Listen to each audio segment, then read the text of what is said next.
Hello, we're the Mechanical Engineering Senior Design Team presenting the Eaton Aerospace Crimping Machine Design Project. My name is Matt Boyer, this is Jordan Pollock, Mickey Moorhead, Brian Bucci, and Daniel Steiner. Eaton Aerospace manufactures chip detectors using the crimping process. Chip detectors are components used in aircraft engines to monitor fuel quality. They look for the amount of metallic flecks in the oil and determine if the engine needs wear or not. These are highly precise parts that cost $2,000 a piece to manufacture. Currently, they are made up of two components. A module that contains all the sensor electronics and a metallic body that houses them all the components and provides protection. These two parts are joined together at a flange. At this flange, a force is applied that holds the two parts together, which is known as the crimping process. The crimping process is required to hold the two parts firmly together. These are the four detectors that we are tasked with handling: CDA, B, C, and D. As you can see, they are all different heights and different diameters, which is a design consideration we had to take into account. CDB must be held internally and CDD must be held externally because of their geometries. Currently, these four styles of chip detectors represent approximately 4,500 parts a year at this facility, but the process is scalable up to 10,000 parts a year. So the current method of crimping process at Eaton Aerospace today is the operator is required to retrieve the parts from the previous location in the assembly line, bring them over to a giant lathe like the one you see here in this picture, and then proceed to set up the lathe with a very specific set of tools specifically for that product family.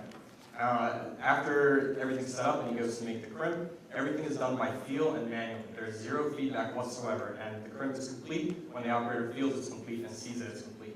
So in designing our solution, we wanted to incorporate three main objectives. We wanted to make it versatile enough to accommodate all of our different part families. We wanted to incorporate lots of feedback control so that the hard data can tell the operator and the machine when everything's done.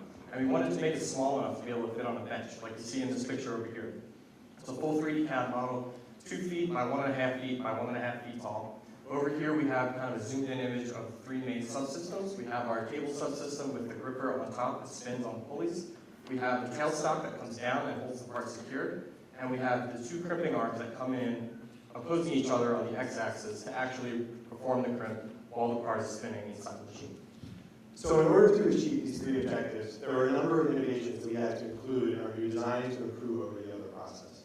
Our first objective was we wanted our machine to be versatile enough to handle all of the varying shapes and sizes of chip detectors. The first thing we did to accomplish this was we mounted our entire part cable on a vertically adjustable axis. This way we could accurately and repeatably accommodate every single part model that we wanted to. The next thing we did was we improved on the part interface mechanism. Rather than using the rigid pilot system of the lathe, which requires us to make a complicated customized part for every product family, we use this adjustable three-jawed gripper mechanism that we can automatically control to open or close the interface of our parts internally or externally. Our next objective was a feedback control system. At the center of this control system is our load cell, which provides us with force data on how much force we're applying at our crimp interface. To control this process even further, we included a spring in line with the force sensor to act as a buffer region, so we would not apply too much force too quickly. To control it all, we used an Arduino board that would read the data from the load cell and determine when the crimp was done. This was a completely automated process, so there was no guesswork as to when enough force was applied to sufficiently crimp our parts. Our final objective was to bring it down to a benchtop size. So in the current process, the amount of area used to crimp a part is much larger than necessary. With our machine, we were able to efficiently lay out all of our different components to bring down that size to only what was necessary. We also eliminated all the manual controls, which saved further size. Now it's as simple as the operator following this flow diagram here, where they place the part into the machine, press go, and the entire thing is done automatically without any interference from around. And then on to our results. So at the beginning, we did an analysis on each part to figure out how much force we needed to crimp each of them. For CBC shown here, that was 15 pounds.